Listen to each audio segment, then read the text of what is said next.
பெருங்குடியிலேயே இங்கே இருக்கிற சின்னோடப்பு மக்களுக்கு வேலை வாய்ப்பு இருக்குது, பெருங்குடியிலேயே வந்து எங்களுக்கான பள்ளிக்கூடம் இருக்குது, சுகாதார நிலையம் இருக்குது, இந்த இருக்குது விவசாயத்துக்கு கருது இருக்கிறதுக்கு ரெடியாக நிலத்தை விட்டுட்டு பெருங்குடியில் மாற்று சமூகம் இருக்கிற இடத்துல தென் தமிழகங்கிறது குறிப்பாக மதுரைங்கிறது எவ்வளோ பெரிய பதட்டமான ஒரு ஜாதிய என்ன சொல்கிறது ஜாதிய பின்புலத்தோடு கொலைகள் அரங்கேறுது.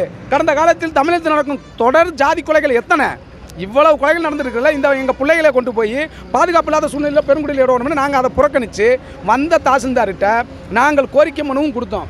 எங்களுக்கு 5 சென்ட் நிலம் வேணும், நீ கொடுக்குற 2 சென்ட் நிலம் வேணாம், நாங்கள் வீட்டில் ஒரு 10 ஆடு வளர்க்குறோம், 2 மாடு வளர்க்குறோம், கோழி வளர்க்குறோம், 2 சென்ட் இடத்துல ஆடு மாடை கட்டிட்டு எங்கள் பொண்டாட்டி பிள்ளைலாம் தெருவில் போட்டால் படுக்கிறது.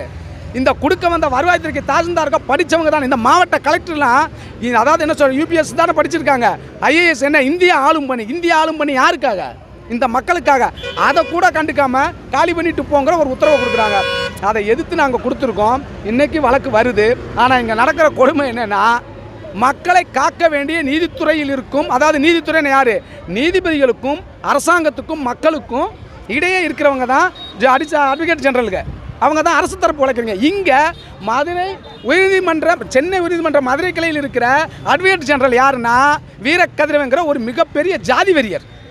அந்த வீரக்கதிரவனால் தென் தமிழகத்தில் குறிப்பாக தேவேந்திர மக்களுக்கு வந்து என்ன உரிமைக்கான போராட்டங்கள், உரிமைக்கான கோரிக்கைகள்லாம் இந்த நீதிமன்றத்தில் எப்பொழுதெல்லாம் வருதோ அப்போல்லாம் இந்த தமிழக அரசு இந்த வீரக்கதிரவனை உள்ளே கொண்டு வந்து நமக்கும் உண்மைக்கு புறம்பான தகவல்களை நீதிபதிகளுக்கு கொண்டு சேர்ப்பதில் மிகச்சிறந்த ஒரு ஆள் யாருன்னா இந்த வீரக்கதிரவன்.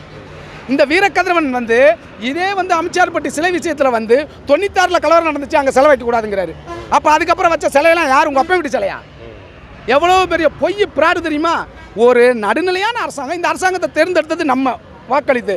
அப்போ நீ வந்து ஒரு அட்வொகேட் ஜெனரலாக அரசு தரப்பு வழக்கறிஞரா இந்த மக்களுக்காக நீ யாரை வைக்கணும்?